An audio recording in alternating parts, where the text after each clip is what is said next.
Ngayong araw guys, ay andito na naman kami na IB para magpalaway sa inyo dahil magpufood trip kami ng iba't ibang klaseng ng laman dagat ng mga seafoods na napakasarap naman talaga at hindi natin to papasailuin at for sure na mabubungkag na naman ang mga bahaw nito kaya tara samahan niyo kami.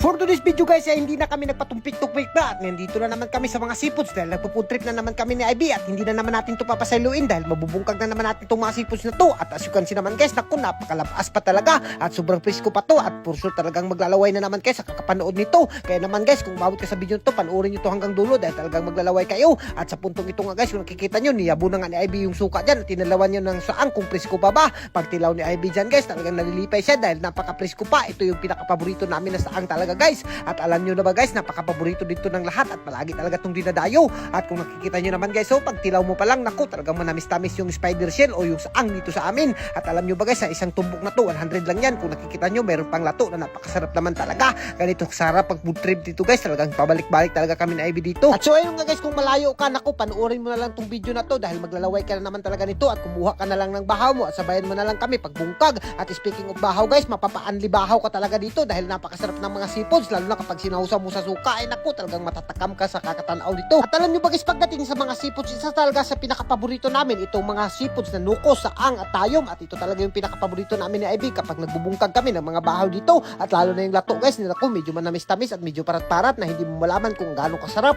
At ayun na nga guys, asukan naman yung nukos guys, so talagang napakasarap dahil napakadaghan ng sili at parisan pa ng tayom. Ay naku, talagang magdala ka na lang ng lusartan dito kung gusto mong kumain. Sayang nga lang naubusan kami ng mga alimango at mga kasag dito. Naku, talagang pinakapaborito rin yun na IB, pero ngayon ito na lang muna yung mubukbangin namin at maglalaway rin naman kayo kahit ito lang yung kinain namin at inindugan na nga yan ni IB, hindi na siya nakaantos. Ganitong mga saang guys, naku, talagang hinahanap-hanap talaga to ng lahat, pero dito sa amin halos ipanghatag na sa sobrang daghan. At dito talaga sa probinsya namin guys, number one source talaga ng panginabuhi dito, minsan yung mga panagat at yung mga seafoods, talagang napakadaghan dito sa lugar namin at hindi ka talaga magmamahay kapag naglaag-laag ka dito at madadaanan mo to lang to sa kilid ng mga karsada guys, talagang makita mo dito kung gaano kasarap yung mga seafoods. At ayan nga guys, so talagang hindi ko na pinasaylo, napakasarap talaga, mapapadaghan talaga ng mga bahaw mo dito. At pati si IB nga guys, parang nagdududa na ako, parang nangangala na talaga to shop dahil palagi na siyang nag-cribs ng mga seafoods. Pero ngayon guys, bihira lang talaga kami makablog ng mga seafoods, gawa lang napaka-busy talaga namin at meron din kaming mga pinagkakaabalahan guys. At soon ipapakita namin sa inyo kung ano yung mga pinagkakaabalahan natin. Pero sa ngayon guys, talagang mukbang muna tayo dito at food trip muna tayo dito.